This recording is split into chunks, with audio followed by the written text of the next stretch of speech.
வணக்கம் மக்களே. குலதெய்வம் கோயிலேருந்து அன்னாச்சி பழம் தான் வீட்டுக்கு கொண்டு வந்திருந்தோம்.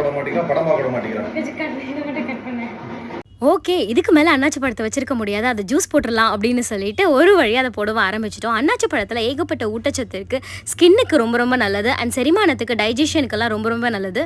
இந்த பைனாப்பிள் ஜூஸில் நிறைய ஆன்டி ஆக்சிடென்ட் இருக்குன்றதுனால எப்போவாது இந்த பழத்தை ஜூஸ் போட்டு குடிக்கிறது ரொம்பவே நல்லது. பட் அல்சர், அசிடிட்டி இந்த மாதிரி ப்ராப்ளம் இருக்கிறவங்க அன்னாச்சி பழத்தை அதிகமாக சாப்பிட வேண்டாம்.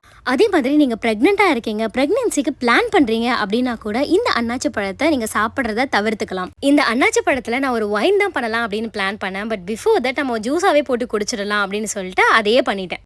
நான் முன்னாடியே நிறைய வீடியோஸில் சொல்லியிருக்கேன், சக்கரை நான் ஆட் பண்ணவே மாட்டேன். அதுக்கு பதிலாக பியூரான ஹனி தான் ஆட் பண்ணுவேன். இந்த ஹனி எங்கள் அப்பா வாங்கிட்டு வந்தது. நிறைய பேரோட இதை லிங்க் கேட்டிங்க. நிஜமாவே எனக்கு தெரியாது, ஏன்னா எங்கள் அப்பா தான் எனக்கு மந்த்லி இதை வாங்கிட்டு வந்து கொடுக்குறாரு. ஸோ எங்கே வாங்குறாருங்கிறத நான் எங்கள் அப்பா கிட்ட கேட்டுட்டு உங்களுக்கு நான் தாராளமாக சொல்கிறேன். எப்போவுமே ரெகுலராக கொடுக்குறோமே, கொஞ்சம் டெக்கரேட் பண்ணி அழகாக கொடுக்குறோம் அப்படின்னு பிளான் பண்ணால் இது வந்து பயங்கரமாக சொதப்பல் ஆயிடுச்சு, வரவே கிடையாது. ஸோ மறுபடியும் வேற ஒரு அன்னாச்சி பழம் கொஞ்சம் திக்காக கட் பண்ணி நடுவில் வந்து ஒரு ஸ்லைஸ் போட்டு இந்த ரெஸ்டாரண்ட்லலாம் கொடுப்பாங்களே அந்த மாதிரி கிளாஸ் மேலே அதை வந்து டெக்கரேட்டாக அழகாக வச்சு கண்ணாக்கி எடுத்துகிட்டு போய் கொடுத்தேன். பட் ஆனால் இந்த ஒரு கிரியேட்டிவிட்டியை கண்ணா எந்த அளவுக்கு டேமேஜ் பண்ண முடியுமோ அந்த அளவுக்கு பண்ணிட்டான். எப்படி குடிக்கிறான்னு மட்டும் பாருங்கள்.